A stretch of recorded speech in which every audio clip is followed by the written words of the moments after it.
Assalamualaikum warahmatullahi wabarakatuh. Kami dari kelompok APAN ingin mempresentasikan hasil proyek kami, yaitu rancang bangun antena microstrip patch bow tie menggunakan metode USWOT parasitik dengan penjatuhan proximity couple pada frekuensi kerja 3700 MHz sampai 4800 MHz. Dengan dosen pengampu 1, Ibu Dr. Happy Rudiati, STMT dengan NIP 197266201 dan dosen pengampu 2, Ibu Hani Mediawati, STMT dengan NIP 1988031920190320009 yang beranggotakan saya sendiri, Siva Maulidina dengan NIM 221344030. Saya Stefan Maulidina dengan NIM 2134409. Saya Mardi dengan NIM 221344031. Dengan saya Yoga Firdaus dengan NIM 221344032. Dan selanjutnya ada tujuan yang akan dibacakan oleh Hilda. Tujuan dari proyek yang kami buat ini adalah satu, memenuhi tugas praktikum mata kuliah antena dan propagasi. Kemudian mahasiswa memahami tentang pembuatan antena menggunakan software CST 2019. Mahasiswa mampu membuat antena dengan spesifikasi yang kami tentukan dengan menggunakan software CST 2019. Kemudian yang lain, mahasiswa mampu menganalisis hasil dan cara kerja antena yang telah dibuat. Selanjutnya akan disampaikan oleh Stephen. Baik, di sini saya akan menjelaskan tentang tinjauan pustaka. Yang pertama mengenai tentang antena bow tie. Di sini terlihat gambarnya, gambar antena bow tie. Ada substrat dari sini panjangnya juga. Kemudian pengertian tentang bow tie merupakan varian dari antena dipol, bentuk menyerupai dari versi kupu-kupu. Antena ini memiliki karakteristik utama berupa bandwidth yang lebar dan pola radiasi bidireksional. Desain ini menjadikannya populer untuk aplikasi komunikasi nirkabel, radar, dan sistem broadband yang memerlukan rentang frekuensi operasi yang luas. Keunggulan antena bow tie meliputi bandwidth yang besar, gain yang stabil, serta dimensi yang kompak, sehingga antena ini dapat digunakan secara efisien dalam perangkat modern yang membutuhkan performa yang tinggi dalam ukuran yang kecil. Next. Kemudian di teknik pencatuan proximity couple, ini pencatuan proximity couple adalah metode pencatuan yang memanfaatkan kopling elektromagnetik antara feedline, biasanya berupa microstrip, dan elemen radiasi antena. Dalam metode ini, feedline tidak terhubung secara langsung dengan elemen antena, melainkan medan elektromagnetiknya terhubung dengan antena melalui medan dekat.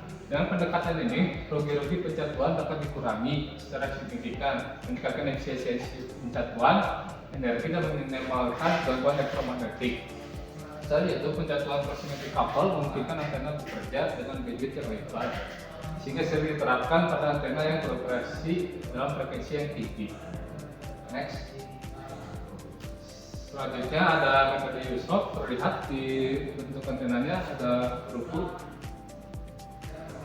USWOT adalah teknik desain antena yang melibatkan penambahan slot berbentuk ruku pada elemen radiasi antena. Ini bertujuan untuk menciptakan resonansi tambahan pada frekuensi tertentu yang dapat memperluas bandwidth antena dan meningkatkan gain pada frekuensi operasi tertentu juga.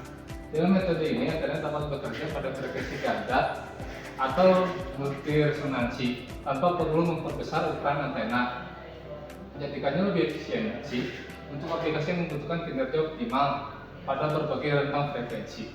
Next. Kemudian di sini ada parasitik. Ini bentuk antenanya. Elemen parasitik adalah komponen pasif yang ditempatkan di sekitar elemen aktif antena untuk memodifikasi pola radiasi untuk meningkatkan gain.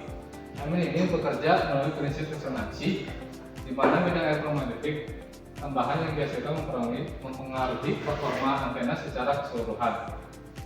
Contoh aplikasi parasitik yang populer adalah antena Yagi Uda yang menggunakan elemen reflektor dan direktor untuk meningkatkan arah dan intensitas radiasi antena. Dan di sini untuk gabungannya, kombinasi antara antena bow tie dan teknik pencatuan proximity couple memberikan performa yang optimal, terutama dalam peningkatan efisiensi dan bandwidth. Pencatuan proximity couple memungkinkan pengurangan rugi-rugi dan interferensi yang biasanya terjadi pada metode pencatuan konvensional. Penambahan metode USWOT memperluas bandwidth dan menambah fleksibilitas antena dengan adanya slot parasitik berbentuk U. Resonansi tambahan dapat dicapai tanpa perlu memperbesar peran antena secara signifikan. Hal ini menjadikan antena lebih efisien, khususnya dalam aplikasi yang memerlukan perangkat berukuran kompak, tetapi mampu bekerja pada berbagai frekuensi. Dengan demikian, kombinasi desain antena Broadlight, penjatuhan proximity couple dan metode dislot parasitic menghasilkan antena dengan kinerja yang lebih baik. Antena ini memiliki bandwidth yang lebar, efisiensi penjatuhan yang tinggi, serta fleksibilitas untuk bekerja pada berbagai frekuensi resonansi. Sekian dari saya, selanjutnya akan diteruskan oleh. Kemudian ada metodologi penelitian. Pertama dari studi literatur. Nah, studi literatur ini adalah untuk mengkaji bagaimana karakteristik dari antena bawtai itu sendiri. Nah, kemudian mengkaji juga bagaimana pengaruh proximity couple terhadap antena bawtai. Kemudian penggunaan metode Guswan dan parasitik itu sendiri dapat mempengaruhi apa terhadap antena bawtai. Kemudian pada studi literatur ini juga kita akan mencari parameter apa saja yang diperlukan untuk membuat antena bawtai dan menentukan spesifikasi yang diinginkan berupa frekuensi kerja. Kemudian ada perancangan desain. Nah, desain antena menggunakan metode proximity couple. Nah, dalam tahap perancangan,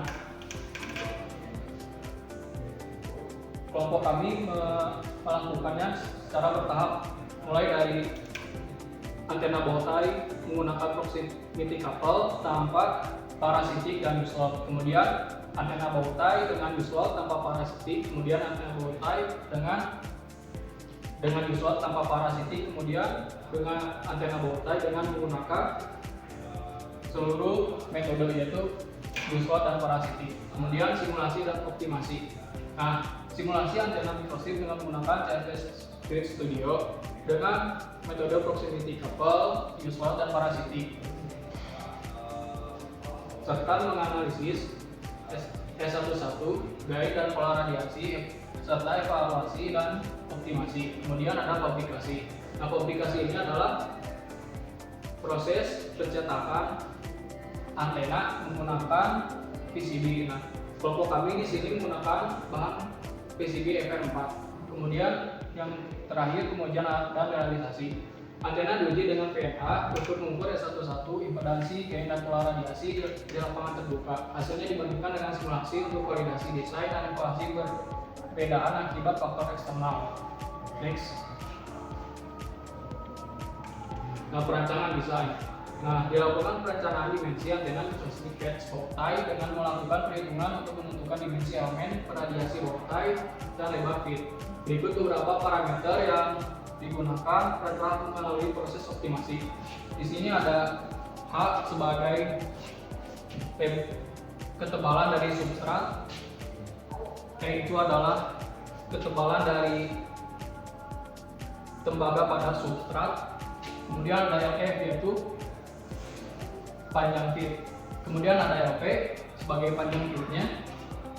Kemudian ada LS sebagai panjang substrat, kemudian ada WF sebagai lebar feed, kemudian ada WP sebagai lebar patch, dan WS sebagai lebar substrat. Nah, ini adalah desain dari hasil simulasi menggunakan software CST. Nah, yang pertama ada gambar simulasi menggunakan CST Studio, yaitu antena bawtai dengan proximity couple tanpa menggunakan dislot dan parasitik. Nah, kemudian yang kedua yaitu antena bawtai dengan menggunakan metode dislot. Dan yang ketiga ini ada antena bawtai dengan metode parasitik. Dan yang terakhir ini ada antena bawtai dengan menggunakan metode dislot dan parasitik. Nah, ini adalah tampak belakang dari antena yang telah dibuat. Ini adalah bagian drone. Bagian drone diperkecil seperti ini adalah karena untuk mendapatkan bandwidth yang diinginkan. Jadi drone-nya diperkecil sampai dapat bandwidth yang diinginkan. Nah, ini adalah feed-nya. Feed ini berada di tengah antara substrat 1 dan substrat 2. Nah, ini adalah hasil dari fabrikasi menggunakan PCB PR4. Nah ini ada bagian depan substrat 1 dengan tinggi 5 cm dan lebar 13,5. Nah ini adalah bagian drone, yaitu pada substrat 2 tampak belakang. Nah kemudian ini adalah gambar kitnya yang berada di bagian tengah. Selanjutnya akan disampaikan oleh yang lain. Oke, selanjutnya saya akan melanjutkan menuju hasil simulasi dan pengukuran realisasi. Pada perbandingan antara antena bowtie dan antena bowtie dengan metode U-slot, terlihat pada hasil dari simulasi berikut terdapat perbedaan antara antena dengan menggunakan U-slot dan tanpa menggunakan U-slot. Ketika menggunakan U-slot, pada patch bowtie mengalami penurunan pada gain yang asalnya dari 5,347 dBi menjadi 4,604 dBi, dan pada return loss dari 41 dB menjadi 40 dB. Lalu perbandingan antara antena bowtie tanpa metode apapun dan dengan metode parasitik. Terlihat pada perbandingan grafik ketika menggunakan parasitik terjadi pengecilan bandwidth pada area kerja yang diinginkan, yang asalnya didapat 3,75 hingga 5,4 GHz menjadi 3,81 hingga 5,15 GHz. Namun return loss pada frekuensi yang tidak diinginkan mengalami kenaikan dari 41 dB menjadi 45 dB. Kenaikan dari 41 dB menjadi 45 dB. Sama seperti metode U-slot, gain pada antena mengalami penurunan namun tidak terlalu jauh, yaitu dari 5,3 dBi menjadi 5 dBi. Oke, terlihat di sini ketika menggunakan parasitik, return loss pada frekuensi yang tidak diinginkan mengalami kenaikan, dan pengecilan bandwidth pada return loss yang diinginkan, yang asalnya bandwidthnya 3,75 mengecil menjadi 3,81, dan yang asalnya di frekuensi high-nya 5,4 GHz sampai kecil jadi 5,15 GHz. Lalu ada juga perbandingan ketika kita mensimulasi di CST Switch Studio ketika kita melihat hasil dari range 1 giga sampai 6 giga dan dari range 3,5 sampai 5 giga. Akan ada perbedaan kedalaman pada return loss. Ketika kita melihat hasil simulasi dari CST Switch Studio yang dari range 1 giga sampai 6 GHz, maka di frekuensi yang diinginkan S parameternya atau return loss-nya hanya 32 dB. Namun ketika kita mensimulasi dari 3,5 hingga 5 GHz, return loss mengalami penaikan menjadi 46 dB. Oke, selanjutnya kita akan melihat hasil dari realisasi. Di sini kita memiliki dua band frekuensi. Yang pertama di band frekuensi yang tidak kita inginkan, yaitu mulai dari 2,2 GHz hingga 2,4 GHz dengan return loss sedalam 25 dB. Yang kedua di frekuensi yang diinginkan kita mengalami penurunan band frekuensi yang seharusnya dalam simulasi bernilai 3,75 hingga 5,4 GHz menjadi hanya bandwidthnya hanya 604 MHz yang dimulai dari 4,1 GHz hingga 4,7 GHz dengan return loss paling dalam di frekuensi 4,4 GHz dengan nilai 23 dB. Lalu ini adalah hasil simulasi medan jauh partil antena bowtie tanpa U-slot dan parasitik. Bisa dilihat di sini kita mendapatkan gain 5,347 dBi di frekuensi tengah 4,21. Lalu antena bowtie dengan metode U-slot kita mendapatkan gain mengalami penurunan gain menjadi 4,604 dBi di frekuensi tengah yang masih sama, yaitu 4,21 GHz. Lalu pada metode parasitik kita mengalami penurunan tapi tidak signifikan seperti metode U-slot, yaitu gain antenanya 5,048 dBi dengan frekuensi tengahnya 4,21 GHz.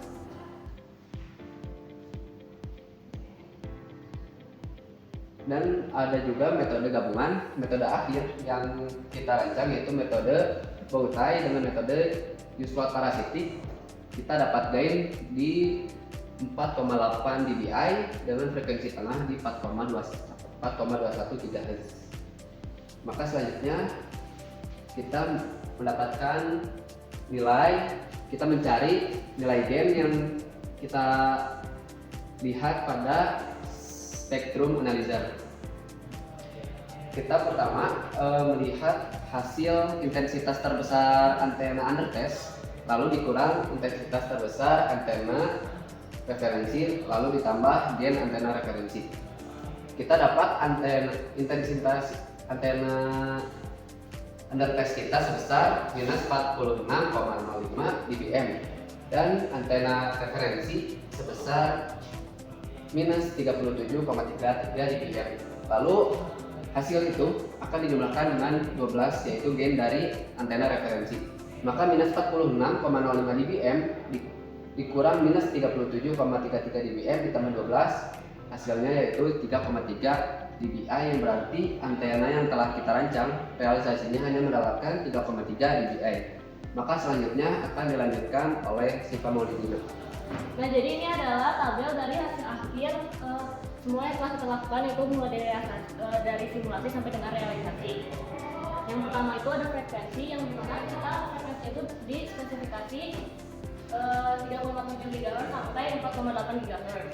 Kemudian pada saat simulasi bandwidth, simulasi bow tie tanpa metode, kita mendapatkan frekuensinya di 3,75 sampai 54 GHz. Kemudian saat metode U-slot, penambahan metode U-slot didapatkan 3,75 sampai 5,4 GHz, dan saat metode parasitik kita mendapatkan 3,81 sampai 5,15 GHz. Kemudian pada saat kita sudah melakukan kedua metode tersebut, metodenya digabungkan dan mendapatkan hasil saat simulasi yaitu 3,8 sampai 5,22 GHz, dan pada saat realisasinya kita mendapatkan 4,1 sampai 4,76 GHz.